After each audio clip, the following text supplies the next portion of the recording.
Rome, October 2002. A man is dying in a hospital bed. His daughter is sitting beside him, holding his hand, completely falling apart. And her boyfriend, a young musician from England who was still trying to figure out what to say at moments like this, was watching it all happen. He couldn't stop it. He couldn't reverse it. He couldn't do anything. So he went home, sat down at a piano, and tried to do the one thing he knew how to do.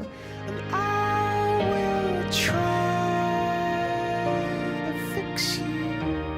What came out of that moment, that grief, that helplessness, that desperate, quiet love, became one of the most emotionally devastating songs in modern music history.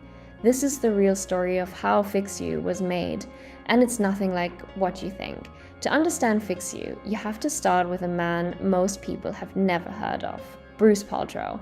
If you only know Gwyneth Paltrow as an actress or a lifestyle brand, before the fame, before the Oscar, before everything, she was a daughter, and she was her father's daughter in a way that very few people get to be. Bruce Paltrow wasn't just Gwyneth's dad. He was her entire world. And in the summer of 2002, Bruce was diagnosed with oral cancer. He fought it, he was in treatment, and for a while it seemed like things might be okay. Then came October. Bruce and Gwyneth were in Rome together, a trip they'd planned to take while he recovered from treatment. By all accounts, it was supposed to be a healing trip, a father-daughter moment in a beautiful city. But Bruce Paltrow's immune system had been ravaged, and in Rome he developed pneumonia. On October 3rd, 2002, Bruce Paltrow died. He was 58 years old. Gwyneth Paltrow was 30. And in an instant, the person she'd built her entire emotional foundation on was gone.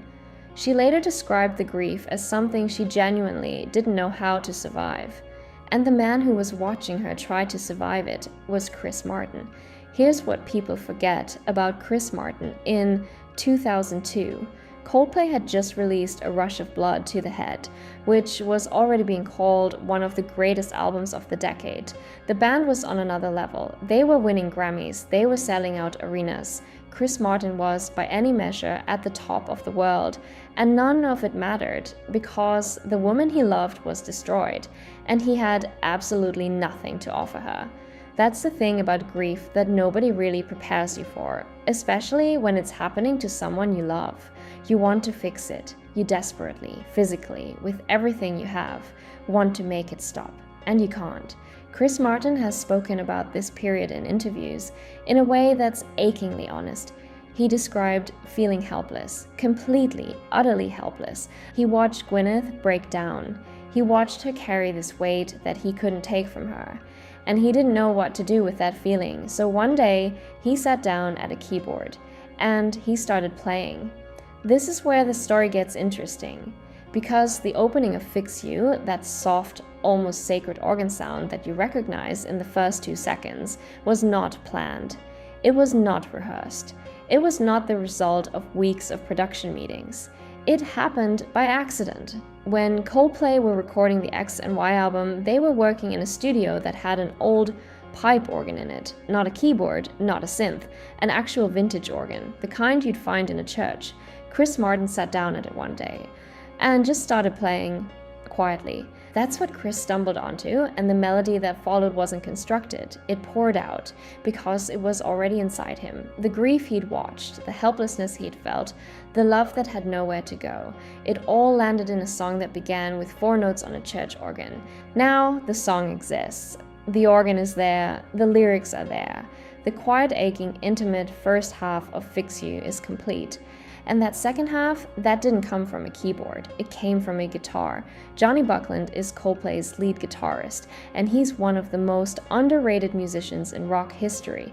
He's never been the frontman. He doesn't give the interviews, he doesn't take the spotlight. But he has this ability, this almost supernatural ability, to find the exact guitar sound that a song needs. When he heard the quiet, organ-driven first half of Fix You, he understood immediately what was missing. The guitar that comes in during the climax of Fix You doesn't explode. It builds, it rises like the sun coming up after the darkest night you've ever lived through. By the time it reaches full volume, it doesn't feel like a rock song. It feels like a promise. It feels like someone grabbing your hand in the dark and saying, I'm here, I'm not going anywhere. Lights will guide you home. The contrast between the two halves of Fix You isn't just a production choice. It's an emotional journey compressed into 4.5 minutes. The first half is the grief. The second half is the survival. There's a version of the story where Chris plays Fix You for Gwyneth in a grand romantic gesture. Big moment, dramatic reveal, she cries, they embrace, roll credits. That's not what happened. The reality, as Gwyneth Paltrow has described it, was quieter and more devastating than that. She didn't hear it in a studio surrounded by the band. She didn't hear it as a finished production with all the layers. She heard it the way Chris wrote it, just him at a keyboard, playing something he'd made for her. And she said it broke her completely open. She has spoken about Fix You in interviews over the years with a kind of reverence that's hard to fake. She said it makes her cry every single time, not because it's a sad song, but because it's a true one. She said Chris couldn't fix it. Nobody could fix it. But the act of trying, the act of sitting down and putting his whole heart into something just to ease her pain, that meant everything. And that's Fix You. Not the chords, not the organ, not even Johnny's guitar. The attempt, the fact that someone loved her enough to try to do the impossible. Fix You was released in September 2005, 2 decades ago, and it hasn't aged a single day. If anything, it gets more powerful with time. In that guitar, in that build, in Lights Will Guide You Home. Chris Martin couldn't bring Bruce Paltrow back. He couldn't reverse the loss. He couldn't do anything about the thing that had happened. But he could write a song. He could pour 4 years of watching someone grieve into 4.5 minutes of music. He could give that grief a shape and a sound and an ending that pointed, however quietly, toward hope.